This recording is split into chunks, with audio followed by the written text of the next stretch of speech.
nesse momento. Estamos juntos? Compartilhe a sua Bíblia com quem está perto de você, as pessoas que estão próximas a você.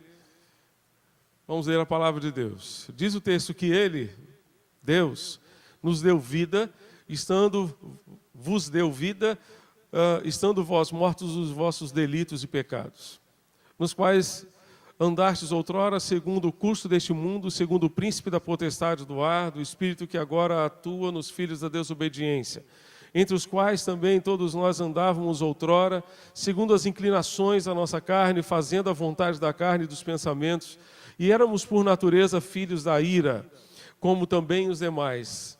Mas Deus, sendo rico em misericórdia, por causa do grande amor com que nos amou, e estando nós mortos em nossos delitos, nos deu vida juntamente com Cristo. Pela graça sois salvos, e juntamente com Ele nos ressuscitou e nos fez assentar nos lugares celestiais em Cristo Jesus, para mostrar nos séculos vindouros a suprema riqueza da sua graça, em bondade para conosco em Cristo Jesus. Porque pela graça sois salvos. Vamos ler juntos aqui os versos 8 e 9. Os versos 8 e 9, vamos lá? Porque pela graça sois salvos, mediante, e isto é dom de Deus, não... Pois somos feitura dele, criados em Cristo Jesus para boas obras, as quais Deus de antemão preparou para que andássemos nelas. Amém? Quando nós pensamos nessa expressão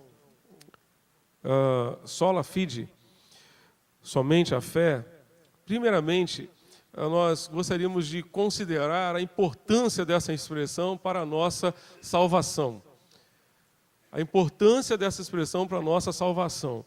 A posição reformada é de que a salvação é inteiramente condicionada à ação da graça de Deus, ou seja, só a graça, através da regeneração, unicamente promovida pelo Espírito Santo, em conjunto com a obra redentora de Jesus Cristo.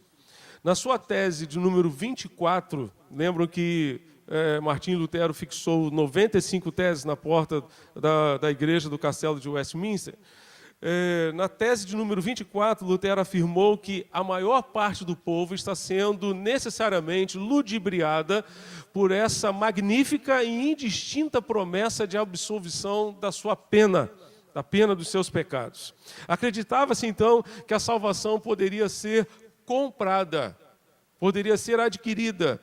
Na tese 27, Lutero afirmou que pregam doutrina mundana os que dizem que tão logo tilintar a moeda lançada na caixa, a alma sairá voando então do purgatório para o céu. Isso era o que se dizia naquela época. Especialmente por conta da questão das indulgências. As indulgências estavam diretamente ligadas ao sacramento da penitência. Após arrepender-se e confessar o pecado, o sacerdote garantia a absolvição desde que o pecador pagasse com alguma coisa.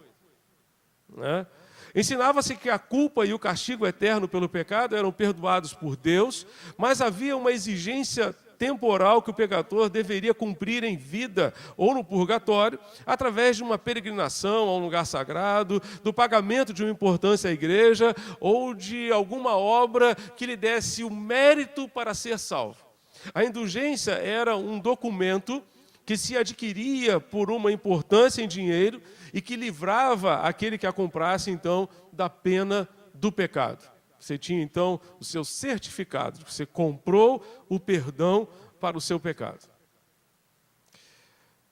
A quantia solicitada dependia da posição social da pessoa, da riqueza daquela pessoa. Diziam que os pobres recebiam gratuitamente, mas um rei, por exemplo, poderia pagar uma alta quantia. Uma alta quantia.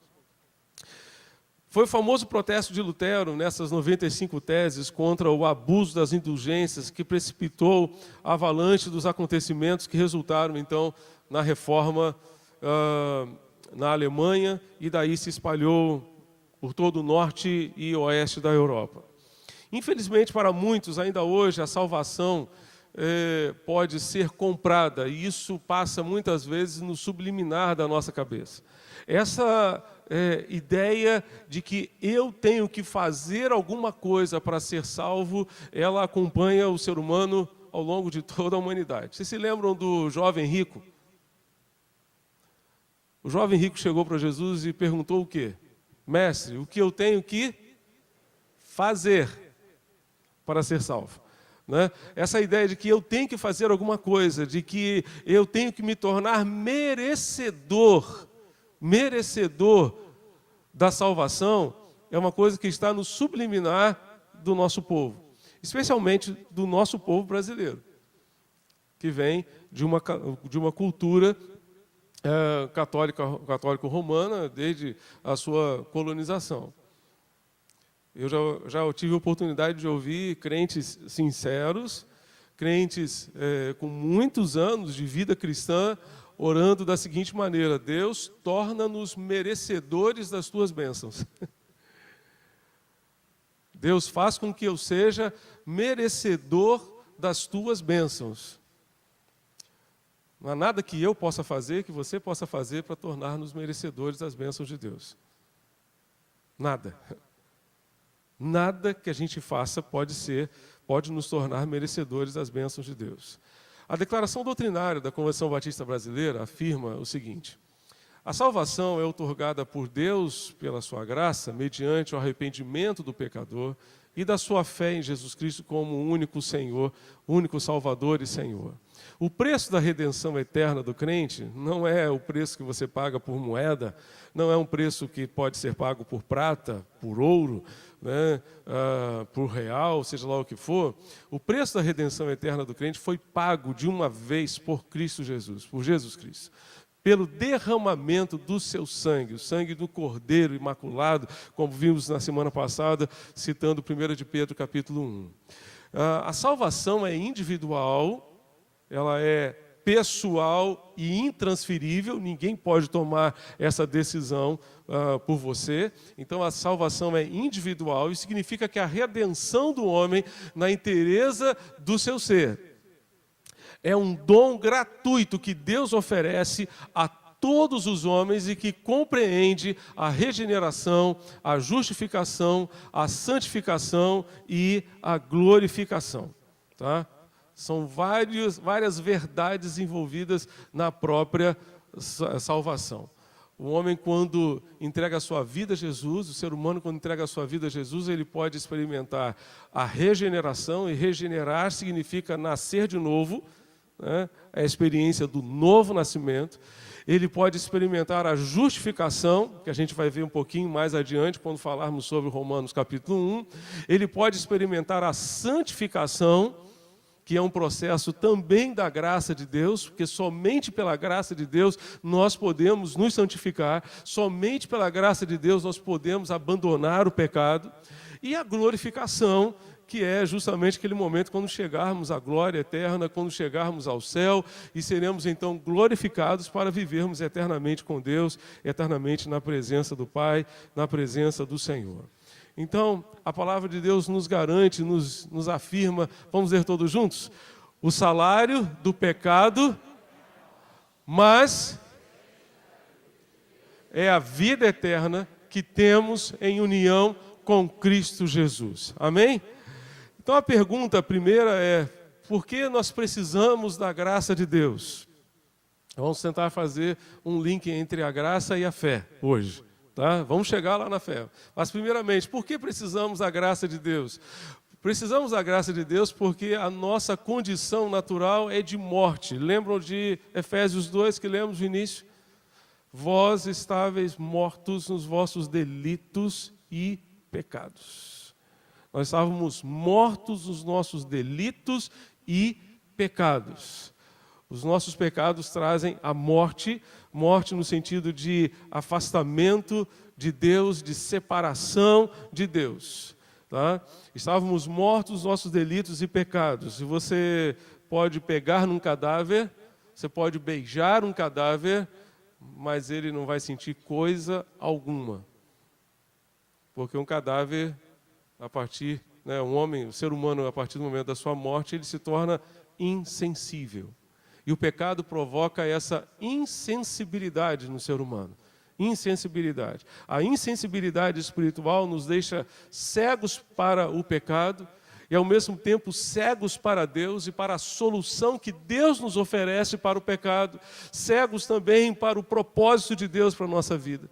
De muitas maneiras, Deus tem procurado tocar o coração humano com o propósito de despertá-lo, de acordá-lo, de levantá-lo para uma nova vida voltada para os seus planos, para os seus propósitos, para os seus ideais.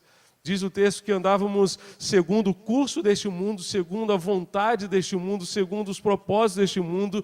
Éramos, por natureza, filhos da desobediência e receberíamos, então, a consequência das nossas atitudes, a consequência dos nossos erros. Estávamos perdidos. Precisamos da graça de Deus, porque a condição natural do ser humano é uma condição de morte.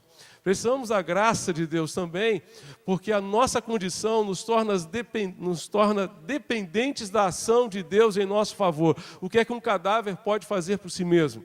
Nada. O que é que uma pessoa morta pode fazer por si mesma? Nada. Uma pessoa morta depende totalmente de outras pessoas, até para ficar bonita no caixão. Não é verdade? Até para ficar bonita no caixão. Um amigo meu, na época do seminário, chegou para mim e falou assim: Marcos, eu tive uma experiência tremenda. Meu irmão mais velho morreu. Ele estava internado já há vários dias no hospital e colocaram o meu irmão lá no caixão. E ele estava todo barbudo, estava todo feio. Eu falei, não vou deixar meu irmão ser enterrado desse jeito. Eu fui lá na farmácia, comprei uma gilete, né, e fiz a barba do meu irmão. Do cadáver do meu irmão. E ele contando a experiência dura que foi para ele fazer aquele negócio ali. Né? É outra pessoa que tem que escolher a roupa. Né? Tem gente que já deixa a roupa pendurada. Né? Essa aqui, ó, se eu morrer, é essa aqui que eu quero ser enterrado. Né? Ou dá logo a dica, né?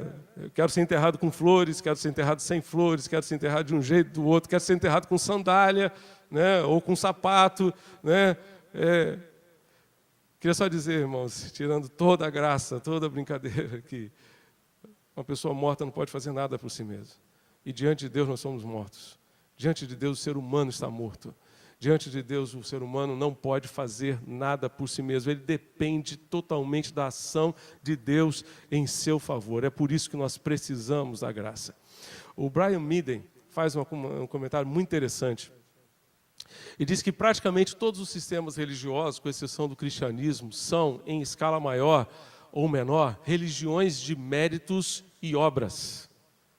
Religiões de méritos e obras. Ou seja, você precisa fazer alguma coisa para você ser salvo. E Paulo diz aqui, pela graça sois salvos, mediante a fé. Isso não vem de vós, é dom, é presente de Deus. Não vem das obras, para que ninguém se orgulhe, para que ninguém se glorie em si mesmo. Então não há nada que nós possamos fazer para sermos salvos, apenas crer naquilo que Jesus já fez por nós. Então, praticamente todos os sistemas religiosos, com exceção do cristianismo, em escala maior ou menor, são religiões de méritos e de obras. Eles, invariavelmente, nos apresentam maneiras pelas quais podemos nos salvar a nós mesmos. Uma lei a guardar, um ensino a seguir, rituais a cumprir, sacrifícios a oferecer. O homem ganha a sua salvação através de esforços religiosos ou morais de um tipo ou de outro. E dessa forma ele vai então tentar conseguir a sua salvação. Já o cristianismo é uma religião da graça e de graça, ou seja, é impossível merecer a salvação. Mas ela é recebida como um presente gratuito, imerecido, indevido da parte de um Deus amoroso e misericordioso. Amém, irmãos? O Evangelho da graça de Deus. Nada podemos fazer. Né? O Evangelho proclama que Deus salva, aceita, perdoa as pessoas como se encontram em sua falta de mérito, em sua culpa. Nada podemos fazer para merecer o favor de Deus, apenas nos aproximarmos dele e confiarmos na sua graça, confiarmos na sua misericórdia. Então, se nós precisamos da graça de Deus para sermos salvos, para que precisamos da fé? Por que precisamos da fé? A fé é o meio pelo qual nós nos apropriamos do presente da graça de Deus, que é a salvação. Se a salvação é um presente que Deus nos dá, pela fé nós tomamos posse dela. Pela fé nós tomamos posse desta salvação que o Senhor garantiu para nós através da morte e ressurreição do seu Filho. Então, sola fide significa exclusivamente, é um princípio que significa exclusivamente, ele é baseado na graça de Deus, através somente da graça, da fé, daquele que crê, por causa da obra redentora do Senhor Jesus Cristo, que são perdoadas as transgressões da lei de Deus. Somente pela fé naquilo que Jesus fez, nós podemos ser, de fato, perdoados de tudo aquilo que nós fizemos de errado ao longo da nossa vida. A pergunta que nós precisamos responder é aquela ali: onde está a nossa fé? Onde está a vossa fé? Essa foi uma pergunta que Jesus fez aos discípulos. Tem gente que acha que pode confiar na sua própria capacidade para a sua salvação. Tem gente que acha que pode confiar em uma outra pessoa para a sua salvação. O meu pai é uma pessoa muito religiosa, então porque o meu pai é uma pessoa muito religiosa, então eu estou salvo. Não confia nisso não, meu irmão. Tem gente que acha que pode confiar numa filosofia de vida, em algo novo, em alguma coisa assim que não tenha nada a ver com a palavra de Deus. Onde está a sua fé? A sua fé está nas suas obras, nas coisas boas que você faz. A Bíblia diz que nós não somos salvos pelas obras, mas nós somos salvos pela fé. Pela fé. Nós fazemos as obras não para sermos salvos, mas porque fomos salvos. Viram a diferença? Porque fomos salvos um dia, Jesus então moveu o nosso coração a praticar o bem no meio da sociedade em que vivemos. Mas não praticamos o bem, não fazemos obras para sermos salvos, mas fazemos porque fomos salvos um dia. Porque Jesus nos alcançou um dia. Então, nós podemos fazer as obras, podemos realmente agradar ao Senhor. Onde está a sua fé? A sua fé está em você mesmo? A sua fé está na sua própria capacidade? Ou a sua fé está, de fato, em Jesus, o Filho de Deus? Algo que me chama a atenção é quando a gente toma conhecimento um pouquinho da conversão de Lutero. Lutero, perto do fim da sua vida, lembrou, como quando monge, a expressão justiça de Deus, em Romanos 1, verso 17, já vamos chegar lá, enchera de medo, de temor a sua alma. Todas as suas tentativas de satisfazer a Deus com orações, jejuns, vigílias, boas obras, deixavam-no com uma consciência totalmente intranquila. Seu humor variava do desespero por todos os seus erros e uma ira fervente em relação a Deus. Ele dizia: eu não amava, na verdade odiava aquele Deus que punia os pecadores. E com um murmurar monstruoso, silencioso, se não blasfemo, enfureci-me contra Deus. Certo autor afirmou que Lutero passou a ensinar então os livros da Bíblia, dentre eles Gálatas e Romanos, e ali ele foi entendendo a palavra de Deus. E a sua leitura de Romanos 1, verso 17, convenceu de que somente pela fé em Cristo poderia alguém tornar-se justo diante de Deus. O que é que diz Romanos 1, 16 e 17? Paulo vai dizer: pois não me envergonho do Evangelho, porque é o poder de Deus para a salvação de todo aquele que crê, primeiro do judeu e também do grego, visto que a justiça de Deus se revela no Evangelho de fé em fé, como está escrito: o justo viverá por fé ou pela fé. Paulo está falando do Evangelho, e ele diz que ele não se envergonha do Evangelho. O Evangelho é boa nova, é boa notícia. A boa notícia de Deus que há salvação para mim, para você, há esperança para mim, para você, na pessoa do Senhor Jesus Cristo. Então, esse texto nos diz que o justo será salvo pela fé, será aceito ou justificado por Deus pela fé, e ele viverá pela fé. viverá pela fé. Warren Wiersbe diz, comentando esse texto, que a justiça de Deus é revelada no Evangelho. Pois pela morte de Cristo, Deus revelou sua justiça ao punir o pecado, e na ressurreição de Cristo revelou sua justiça ao oferecer a salvação ao pecador que crer. O dilema: como é possível um Deus santo perdoar pecadores e ainda assim permanecer santo, é solucionado no Evangelho. Pela morte de Jesus Cristo, Deus pode ser justo e justificador daqueles que nele creem, daqueles que nele confiam. O Evangelho revela uma justificação pela fé. No Antigo Testamento, a justificação dava-se pelas obras, mas o pecador logo descobria que não era capaz de obedecer à lei de Deus, nem de preencher todos os requisitos justos. Ninguém foi capaz de preencher todos os requisitos, ninguém jamais foi capaz de cumprir toda a lei de Deus. A suma e substância dessa carta, dizia Lutero no seu comentário a Romanos, é humilhar, esbulhar, destruir toda a sabedoria e justiça da carne e afirmar e ampliar, ou seja, provar ser grande a realidade do pecado, por mais inconsciente que sejamos nós de sua existência. Porque Deus não nos quer salvar com base na nossa própria justiça, e sim com base na justiça extrínseca, não intrínseca. Extrínseca, aquela que não se origina em nós mesmos, mas nos vem de uma esfera além de nós, a qual não se origina na terra, mas vem do céu. Deus não nos salva por algo que esteja dentro de nós, mas algo que vem dele, algo que vem do céu para mim e para você. E isso acontece quando nós cremos nele, isso acontece quando nós confiamos nele, quando depositamos então a nossa fé no Senhor. O Barclay diz que o termo grego que Paulo utiliza para justificar é dikaion, cuja primeira pessoa no singular do presente do indicativo, justifico, é dikaioo.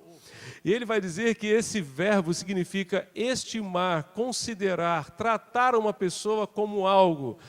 Deus, por meio de Jesus Cristo, está nos considerando justificados. Está nos considerando justos por meio daquilo que Jesus fez por nós. Então, se Deus justifica o pecador, não quer dizer que ele encontrou razões para provar que o pecador estava correto. Justamente o contrário. Nem mesmo significa que ele faz o pecador um homem bom. O que significa que Deus trata o pecador como se não fosse pecador. Em vez de tratar o pecador como um criminoso que deve ser destruído, Deus o trata como um menino que precisa ser amado. Isso é justificação. Significa que Deus nos conta como amigos e não como inimigos, que Deus não nos trata como maus, os maus merecem ser tratados, mas Ele nos trata como os bons merecem. Significa que Ele não nos olha como transgressores da lei, que devem ser castigados, mas sim como homens e mulheres que só devem ser amados. Esta é a verdadeira essência do Evangelho, que é o poder de Deus para a salvação de todo aquele que crê. Amém, gente? Glória a Deus, porque Deus não nos trata como merecemos. Glória a Deus. Isso significa que ser justificado, entrar numa relação com Deus, uma relação de amor, confiança e amizade, em lugar de uma relação de distância, inimizade e temor. Já não acudimos, já não buscamos a um Deus que irradia castigo terrível, embora justo, mas um Deus que irradia amor, perdoador e redentor. Justificação é a relação correta entre Deus e o homem. O justo é o homem que está nesta correta relação. E aqui está o ponto-chave: não está nesta correta relação por algo que tenha feito, mas sim por aquilo que Deus fez, algo que Deus tem feito. Não está nesta correta relação porque tenha completado meticulosamente as obras da lei. Está nesta relação por causa da sua fé total, porque se entregou ao maravilhoso amor e misericórdia do nosso Deus. Tome posse pela fé do presente que Deus preparou para você, a sua salvação, a garantia do perdão dos seus pecados. Pela graça sois salvos, mediante a fé. Pela fé você toma posse, então, deste presente que Deus preparou para você. A reforma marcou a história da Igreja de Cristo lá no século XVI, Mas hoje Deus talvez queira começar uma obra na sua vida, uma reforma na sua vida. Queria só lembrar a você, amigo, que está aqui conosco, que toda obra de reforma é terrível. Tem família que consegue até sair de casa, né, durante o período de reforma. Mas muitas vezes nós temos que fazer reformas estando dentro de casa. Aí o cheiro da pintura vem, o pó da lixa vem, né, o cheiro do cimento vem, aquele incômodo, aquele transtorno de tirar os móveis de um lugar, levar os móveis para outro. Deus quer fazer essa obra na sua vida a partir de hoje, uma obra de reforma. E quando o Senhor reforma a nossa vida, quando o Senhor transforma a nossa vida, a gente fica realmente numa outra condição. Numa outra condição, completamente diferente. Deus quer fazer essa obra na sua vida. E Ele começou essa obra lá na cruz. Lá na cruz. Ele garantiu ali o perdão, Ele garantiu a nossa salvação. A dívida que precisava ser paga para que eu e você fôssemos salvos, diz Paulo em Colossenses 2, ela foi cravada ali na cruz. Ela foi cravada na cruz. Ele levou sobre si os nossos pecados, as nossas dores, as nossas enfermidades. E hoje essa bênção maior, que é a bênção da salvação, está ao seu alcance pela fé. Esse presente, que é algo que você não pode adquirir pelo seu esforço próprio, pela sua capacidade intelectual, pela sua posição social, tudo isso está ao seu alcance pela fé. Não é algo que você adquire porque você já fez alguma coisa, mas é algo que você adquire pela fé naquilo que Jesus já fez por você. Tome posse disso. Tome posse dessa herança. Tome posse desta bênção. Tome posse da sua salvação. E creia no Senhor. Confie no Senhor. Confie no Cristo ressurreto. Confie no Cristo que morreu, mas ressuscitou ao terceiro dia. Creia no nome de Jesus, que é poderoso para transformar a sua vida. Este Deus que transformou a minha vida e a vida de tantos aqui. Este Deus que transformou a vida da Silvia, que andava perambulando lá pelas ruas da Cracolândia de São Paulo. Esse Deus está aqui nesta manhã. A melhor notícia que essa igreja tem para você é que Ele está aqui. Deus está aqui. E Ele é poderoso para transformar a sua vida, se você nele confiar. Se você confiar na sua graça, confiar naquilo que Ele fez por você, confie nele, em nome de Jesus. Nós estaremos celebrando a ceia do Senhor nesse instante. E a ceia é um memorial que traz à nossa memória aquilo que Jesus fez ali na cruz por nós e o fato dele ter ressuscitado ao terceiro dia também por amor a nós. E nós estaremos renovando a nossa fé, renovando a nossa confiança nesse Deus que nos ama, nos perdoa, nos redime, que paga a nossa conta, que paga a nossa dívida e que nos salva com a sua graça e com o seu poder. Queria convidar os diáconos para